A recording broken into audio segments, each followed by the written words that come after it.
Hello guys, আমি চলে এসেছি তোমাদের দিগন্ত ভাইয়া। সো আজকের টপিকটা হচ্ছে ঢাকা ইউনিভার্সিটির প্রশ্নের সমাধানগুলো। তো আমার সামনে দেখতে পাচ্ছ তোমরা ঢাকা ইউনিভার্সিটির প্রশ্ন। এটা হচ্ছে পদার্থবিজ্ঞান, প্রথম শুরুতে পদার্থবিজ্ঞান থাকে, তারপর হচ্ছে রসায়ন, তারপর হচ্ছে গণিত, তারপর হচ্ছে জীববিজ্ঞান, তারপর হচ্ছে বাংলা, তারপর হচ্ছে ইংলিশ এবং লিখিত পার্টগুলো, ঠিক আছে? হচ্ছে তোমরা এগুলো দেখতে পাচ্ছ। আমরা এর আগের দিন জীববিজ্ঞানের আনসারগুলো দিয়েছিলাম। এখন আজকে আমরা আনসার দিব রসায়নের। কারণ আমি আনসারগুলো দিচ্ছি ঠিকই, আনসারের পরে এগুলো সলিউশনগুলো আমি একটা ভিডিওর মধ্যে সবগুলো কভার করার ট্রাই করব। যদি একটা ভিডিওর মধ্যে কভার করা না হয় তাহলে মিনিমাম 2টা বা 3টা ভিডিওর মধ্যে কভার করার ট্রাই করব। তো তোমরা দেখতেই পাচ্ছ এখানের মধ্যে আমি রসায়ন বিভাগের প্রথম পার্ট দিয়ে শুরু করতেছি। রসায়ন বিভাগের প্রথম যে এমসিকিউটা তোমরা দেখলেই বুঝতে পারবা। প্রথম এমসিকিউটা হচ্ছে কি, কোনো উপস্তরটি সম্ভব নয়। তো উপস্তরটি সম্ভব নয় সূত্র হচ্ছে n+l দিয়ে, ঠিক আছে? এটা তোমাদেরকে আমি গুণগত রসায়নের মধ্যে টপিকটা পড়িয়েছি। তো এখানের মধ্যে আহ্বায়ক নীতির মধ্যে তুমি জানো, শূন্য প্রিয়া যে টপিকটা পড়েছিলাম ওই টপিকটাই। সো এখানের মধ্যে আনসারটি হবে আমার 2D। আনসারটা হবে আমাদের কি 2D, কারণ 2D কখনো কি পসিবল না। আর ডি এর মান 2, তাহলে ডি এর মান কখনো পসিবল হবে না। এল কখনো এল বা এন এগুলো কি কখনো সম্ভব না। সো তারপর এই পরের সংখ্যাটি দেখো, কোন যৌগটি সরলরৈখিক নয়? সরলরৈখিক বলতে হচ্ছে সরলরেখার উপর ডিপেন্ড করে। যেমন কার্বন ডাইঅক্সাইডের মধ্যে ডাবল বন্ধন রয়েছে, C2H2 এর মধ্যে ট্রিপল বন্ধন রয়েছে, O2 এর মধ্যে ডাবল বন্ধন রয়েছে, বাট H2S এর মধ্যে কোনো ডাবল বন্ধন থাকলেও তারা যদি থেকে আছে কি বা নেই এটা আমরা সলিউশন সময় দেখব। আপাতত আমরা এখানে আনসারটি হবে বি। তাহলে 1 নম্বর আনসারটা হবে এ, 2 নম্বর আনসারটা হবে বি। তারপর 3 নম্বর, তারপর আমি শেষে গিয়ে তোমার আনসার শিটগুলো দিয়ে দিব। 3 নম্বর প্রশ্নটা হচ্ছে কোনটি ক্ষারীয় বাফার দ্রবণ? কোনটি ক্ষারীয় বাফার দ্রবণ হচ্ছে NH3।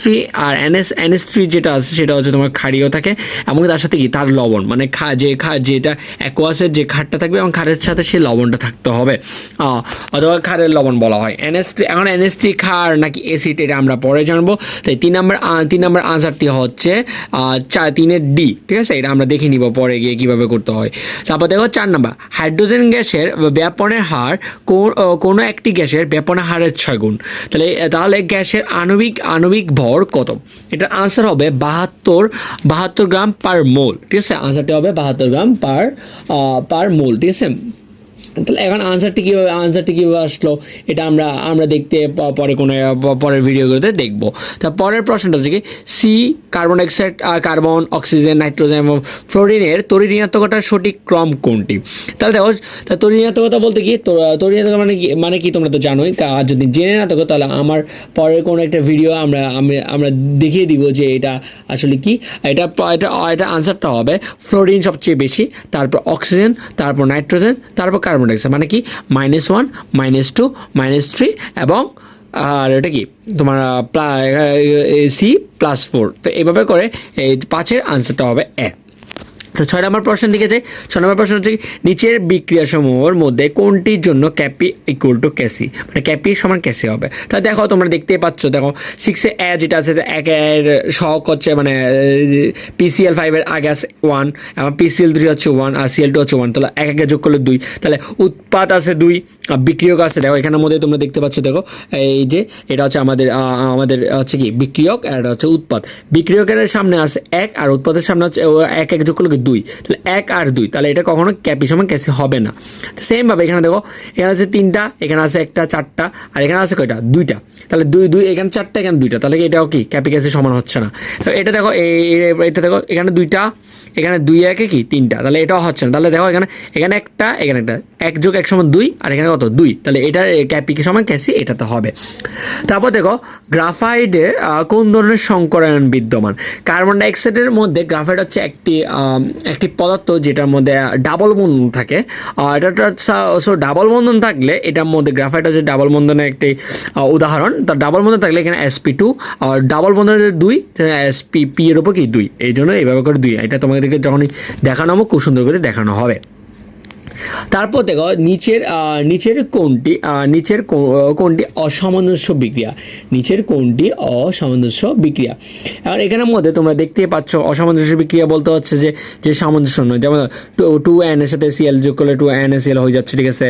তো সিলভার ক্লোরাইড কি অ্যাসিড আর ক্ষারের সাথে যুক্ত হলে কি অ্যাসিড ক্ষার যুক্ত করতেছে, দেখো NaClটা NaCl হচ্ছে লবণ আর NO3 লবণ, তাহলে লবণ উৎপন্ন হচ্ছে, লবণই বের হচ্ছে। তো Cl3 SnCl2 ওটা 4 নম্বর, তাহলে কি 8-এর আনসারটা হবে সি। তাহলে এখানে ক্লোরিন যদি পানিতে ছাড়া হয় তাহলে H2O থেকে যদি ক্লোরিন গ্যাস ছাড়া হয় তাহলে ক্লোরিন এখানে হাইড্রোজেন গ্যাসটা উড়ে যাবে, এই টাইপসের কিছু হয়। বাট এখানের মধ্যে দেখা যাচ্ছে দেখো SOCl একটা উৎপন্ন, যেটা কখনো কি সম্ভব নয়, ঠিক আছে। তাহলে এরপরে তোমরা প্রশ্নটি দেখো, অনার্দ্র AlCl3 এর উপস্থিতিতে বেঞ্জিনের সাথে এসিটাইল ক্লোরাইড বিক্রিয়া করে কি উৎপন্ন করে। দেখো AlCl3 এটা আগে এ আছে, এসিটাইল ক্লোরাইড এ আছে, তাহলে এটা আনসারটা হবে অ্যাসেটোফেনন, মানে 9-এর আনসারটা হবে বি। তারপর দেখো 10 নম্বর প্রশ্নটা দেখো, ড্যানিয়াল কোষের মধ্যে যে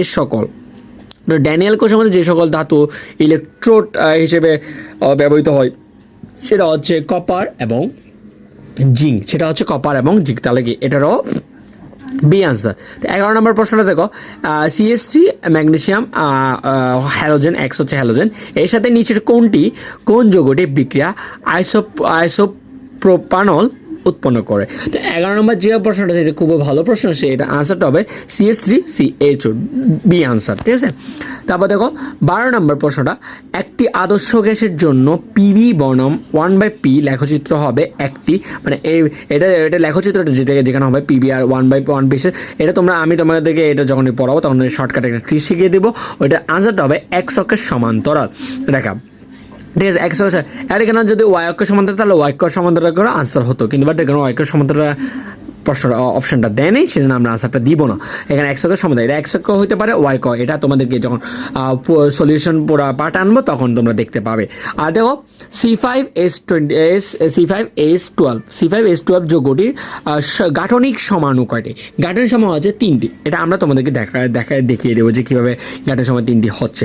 তাহলে দেখো C2H5OH জারিত হয়ে তৈরি হয় Z, মানে একটা জারিত হয়ে Z তৈরি হয়, তাহলে অবশ্যই এটা কি অ্যালকোহল তৈরি হতে পারে বা অ্যালকোহল তৈরি হতে পারে, তা যা CH2H5OH এর সাথে অ্যাস্টার প্রস্তুত করে। অ্যাস্টার প্রস্তুত করতে যায়, তাহলে অ্যাস্টার কীভাবে প্রস্তুত করবে, অ্যাস্টার প্রস্তুত করতে হলে অবশ্যই অ্যালডিহাইড হলে চলবে না, এটা অবশ্যই হতে হবে কি অ্যাসিড। তাই আমরা দেখে নিব যে অ্যাস্টার প্রস্তুতির সময় যে অ্যাসিড থেকে অ্যাস্টার প্রস্তুতি করা যায়, ওইটা হলে পসিবল, আদারওয়াইজ কি পসিবল না, তাহলে আনসার হবে বি CH3COOH। লাস্টে যে প্রশ্নটা সেটা হচ্ছে সোডিয়াম ধাতুর সংরক্ষণের জন্য নিচের কোনটি উপযুক্ত। এটা আনসারটা আমরা সবাই জানি, সেটা আনসারটা কি হবে একটু তোমরা একটু ভাবো তো আনসারটা কি হতে পারে। দেখো সোডিয়াম ধাতু যেটা ছিল এটা হচ্ছে আনসারটা হবে হেক্সেন, মানে হেক্সেন C6H6 হেক্সেন, এটা কি এটা হবে, ঠিক আছে। ওকে, সো এভাবে হচ্ছে আমাদের রসায়নের